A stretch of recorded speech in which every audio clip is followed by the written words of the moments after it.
Hello, and welcome back to the Google Ads training with the Google Ads Alpha to Omega and HR marketing. And I wanted to do this session for a while based on the feedback from the group. A lot of folks have been asking me about GDN, Google Display Network, and specifically about the ads creatives that are effective, or how to come up with effective ads that work on the Google Display Network. So I wanted to dive right in and explain what worked for us and some additional ideas.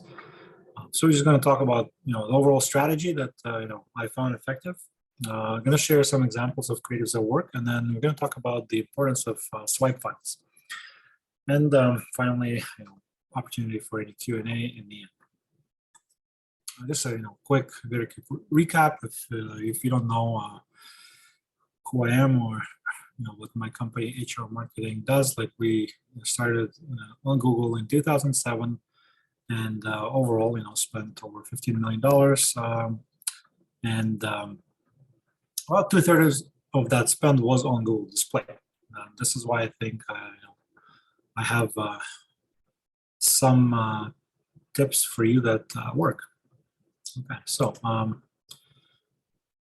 first thing, again, like I keep mentioning in most other videos, you gotta ensure compliance. So you gotta basically study the policies, especially policies for your specific industry. So in Google, there's overarching policies like image ads, how they're supposed to look like, but then there's also separate policies for like financial services or firearms or whatnot, and you gotta be familiar with both levels of policy to make sure your ads are not rejected.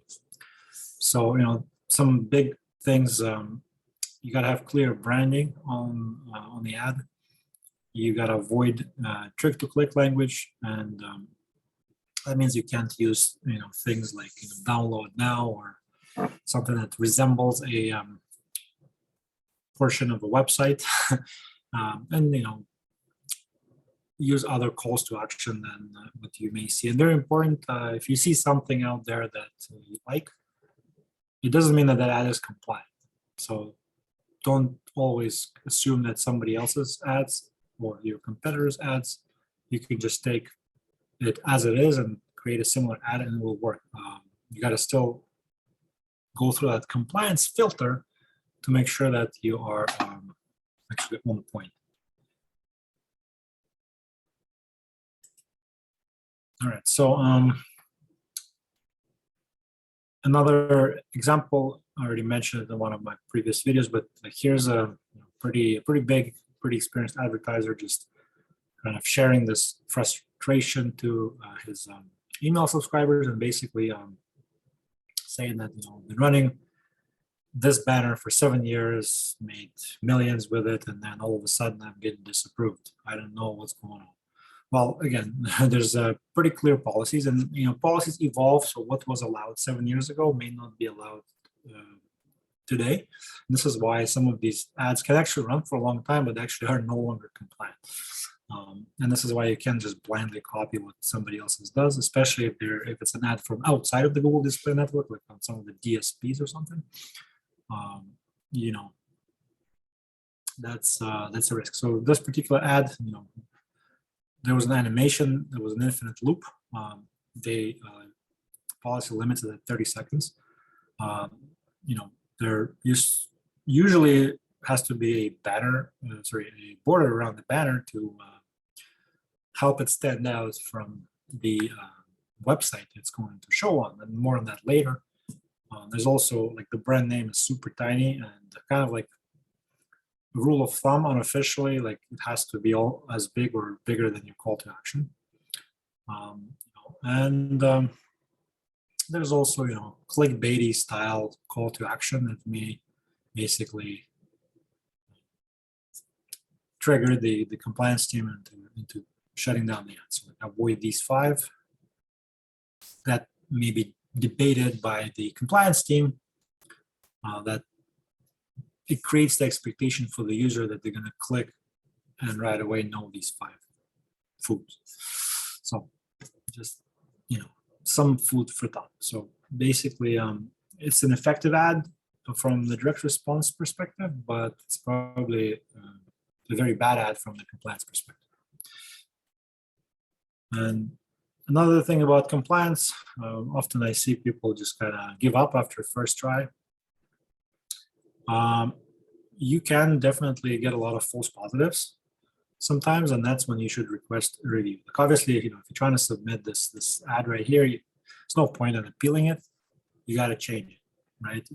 Whereas if it's like legitimately a good ad and it was just flagged for false positive, you gotta use the appeal function under tools and settings and try to get them re-reviewed. Okay, moving on.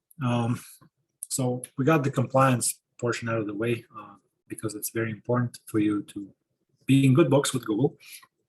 This is something to start the thought process on what kind of campaigns, what kind of ads should be actually advertised on display. So it's not for, it's not going to work for everything and everyone, right? So there's, this is not my graphic, but it kind of shows you that usually the state of mind for a prospect on display, it's like they're not actively looking for a product.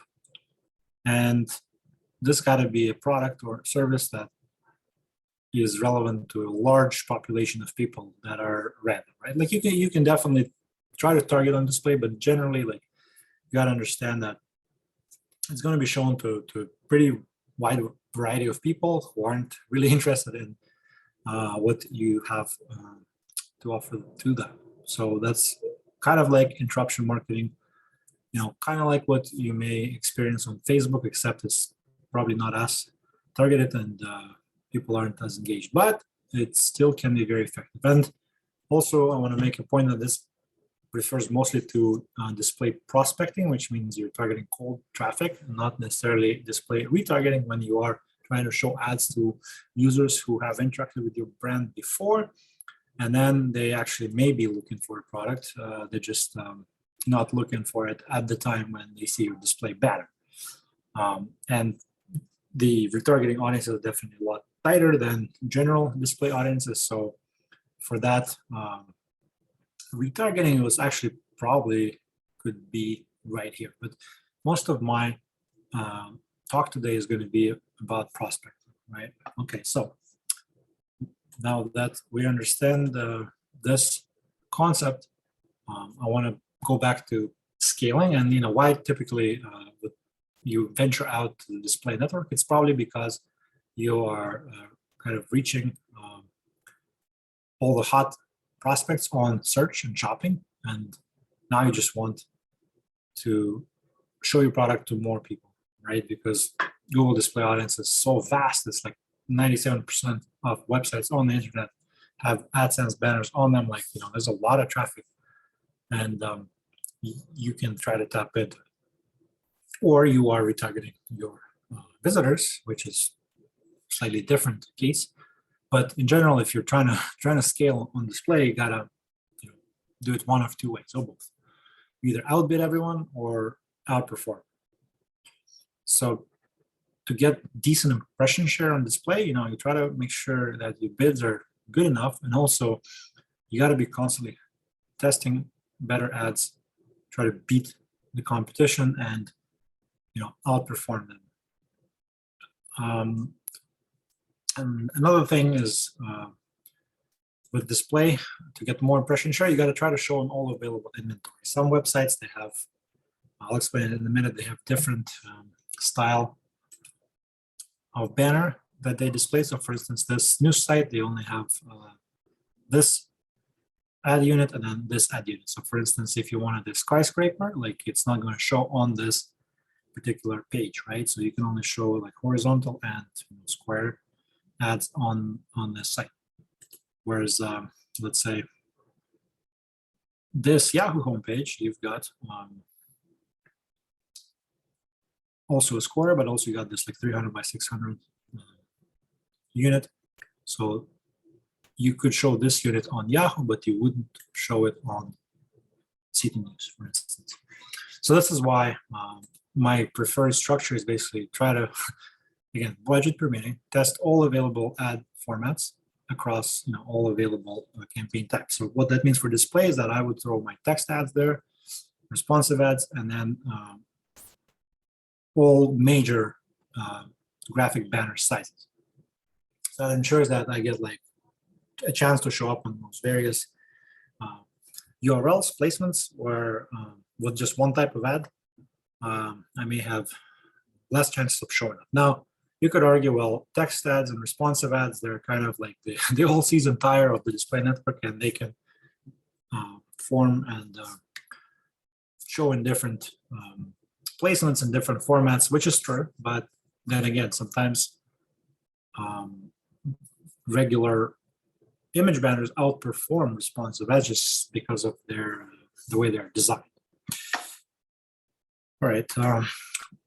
Again, ads creatives, some general guidelines. You want to have at least 3 ads per ad group, test often, and you got to use different tools for inspiration, spy tools, competitive analysis tools, and just simply browsing the internet, right? So again, I'm going to touch on that a little later, but you can't just think these ideas in a vacuum. You always, just like anything else, want to model after the competition, see what they're doing, see what they're not doing, and then go and test your ideas there. Actually going to bring this up here. So display ad mindset. Like there's really kind of 2 distinct strategies with display ads. You can either try to stand out with your ad on the site that hosts the ad, or you want to try to blend it, which is technically what Google doesn't want you to do. The policy about trick to click is actually trying to penalize people who are trying to blend in. But what I mean by that is, like, let's say, again, going to Yahoo homepage. So this is a responsive ad, right? See, like it's basically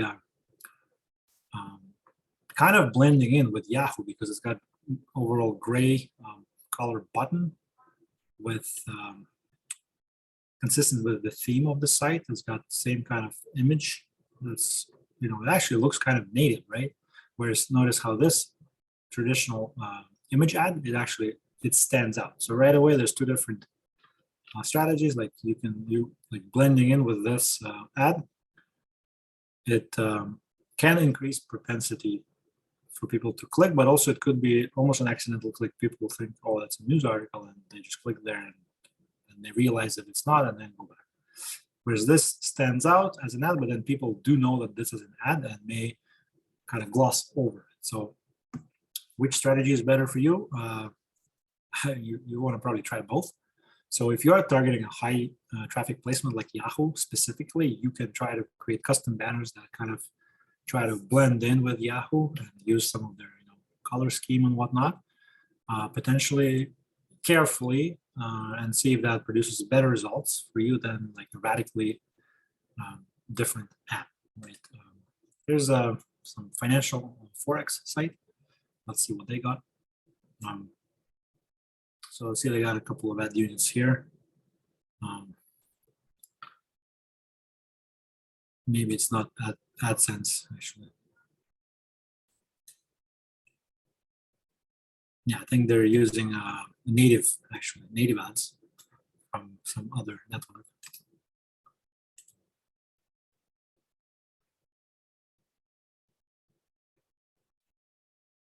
Let's try another one.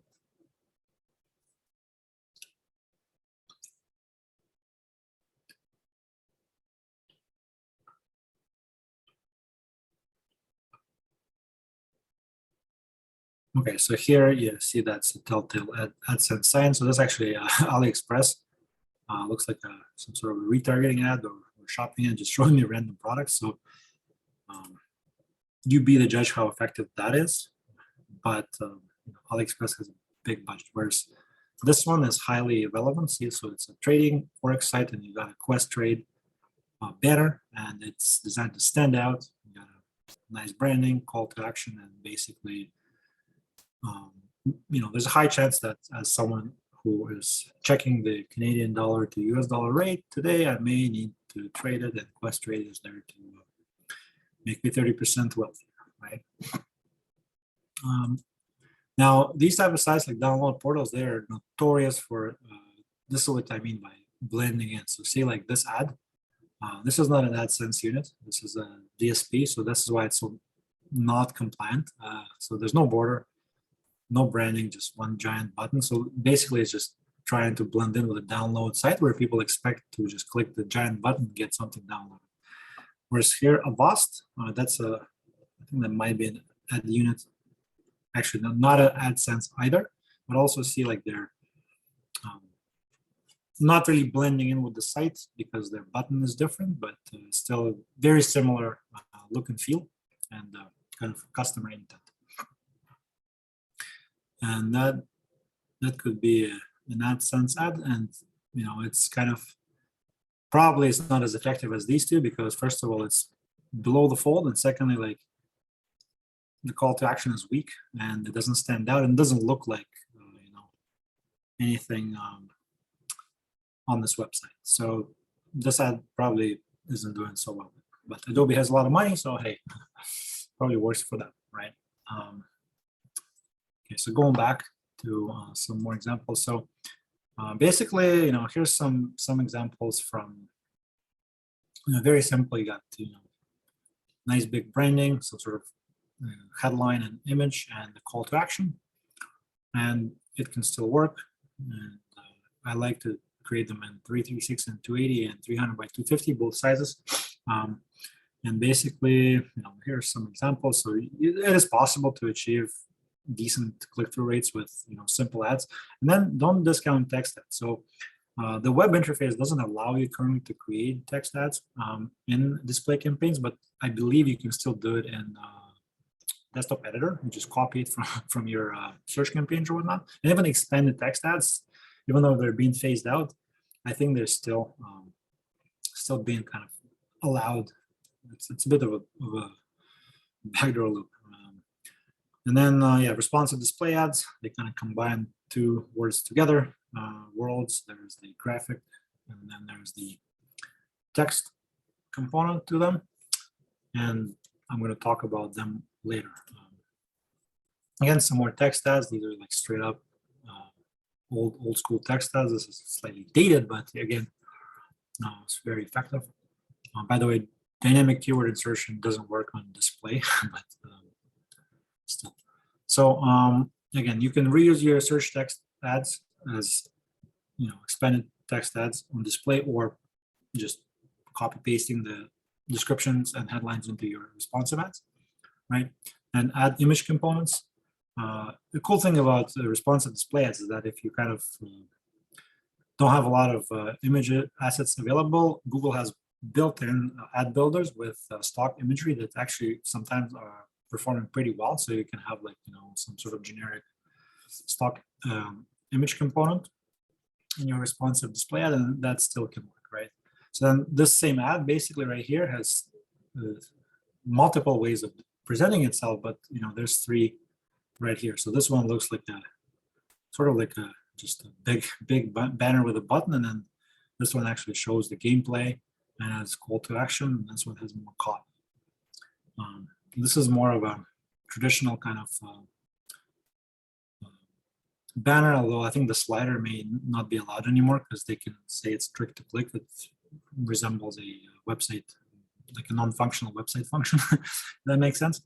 So then I was talking about, okay, how else can you get ideas for these things? So one thing is keeping a swipe file. So like when you browse the internet, if you see something that catches your eye, usually I just go like right-click download, or if I'm in mobile, I just do a screenshot, and then you end up with a folder that's full of like examples of the ads that you like. Again, this is slightly old, but there's all kinds of things. And after a while, you just kind of show it to your designer or basically your creative team, and then you can see, well, there's this kind of like, at the time, this was very effective, like banners that are simulating messages, and there's all kinds of different things. So I highly recommend just when you're in that mode, especially as a marketer, you will notice ads like, why did this catch my attention? Let me save it. Or if it's a responsive ad like this, take a screenshot.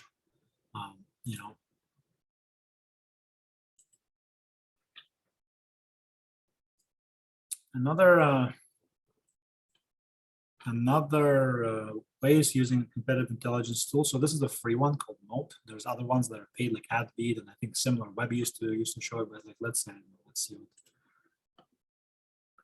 what Nutrisystem does. So yeah, these guys are testing a lot of ads.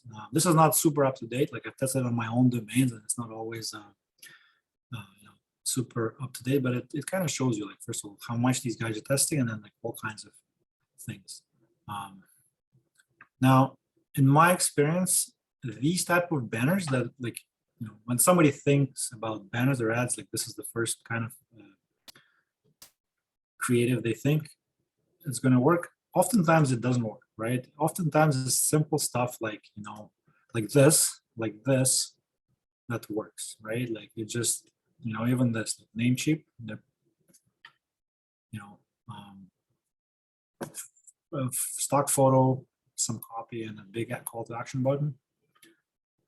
So these kind of branded banners, for direct response at least, oftentimes they are not able to outperform something simple like, this style. Although you do, if it's just literally just a button, you're gonna get a lot of accidental clicks. So it's got to be balanced. So something more like this is probably better. So, but again, it's subject to testing.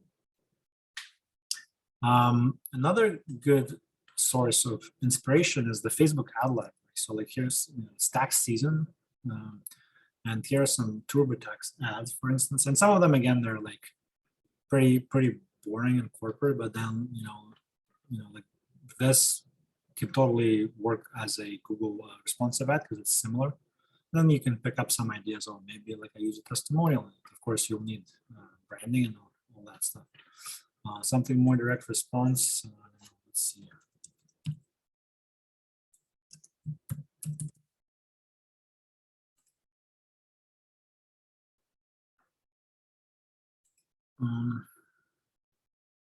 Let's see on it. Here's like a supplement brand, and again, you can start picking up some ideas of what can work. They do a lot of video, but also there's some static things, especially for retargeting ads. I think these ads, branded style of ads like this, is great for retargeting. For prospecting, I think it's better with this style, really. Okay, so just trying to find another like direct response style.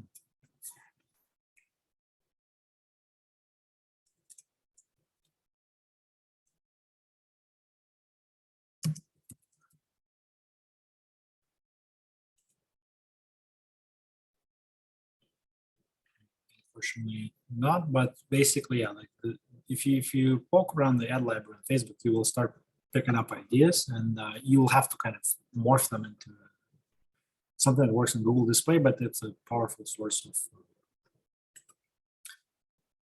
of ideas. Let's try some more.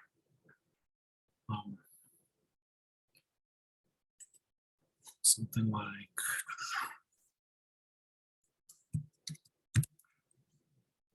see what TurboTax is doing on display. Again, they test lots and see how they are actually mixing up like something more like just plain background and the button and a simple image versus something that's more busy. And here's like an interesting, just simple ad, like coupon clip and style. So you can get a lot of ideas just from looking online. Another tactic that I like is like, let's say you're promoting like something like that.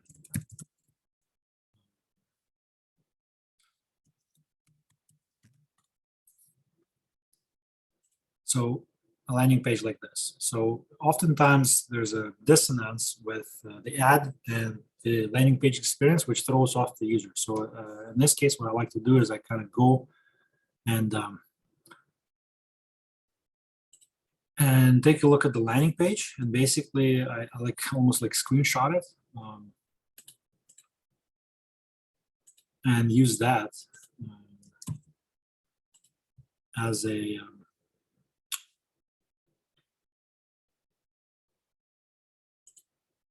as my creative. I'm trying to find a good example here. Honey.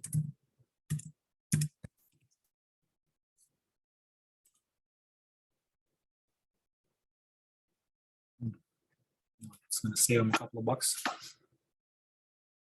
Yeah, so like you could almost like take a giant screenshot of this page and like change it in size and then use that as your creative, because then it creates a seamless experience from the ad if it's interesting enough to the landing page, and then there's no cognitive dissonance. So that's another tactic that I found effective sometimes with display creatives. Okay, and just some historic things for responsive ads. So for responsive ads, it's a bit of a trick, but like using a giant call to action button as the actual creative, you know, what it does is actually like when you are here, like it basically has this giant button with a little bit of text. So that's actually pretty cool tactic. They haven't caught on to that, but that's been effective. Just using a giant button. You know, you may want to add like a branding just to be on the safe side, but essentially it's something like this has been doing well. Actually, here's some examples from the rewards giant that I was trying to find on Facebook. So basically, they had these kind of style ads, very simple, you know, headline call to action, and some of these actually have screenshots of the Facebook ads that they were running, right? So something like this, for instance.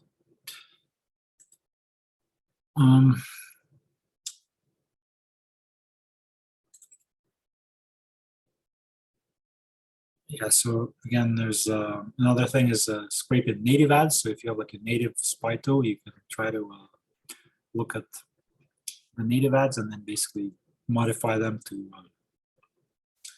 to fit the Google display format and making sure it's compliant with branding and whatnot. So that's another source of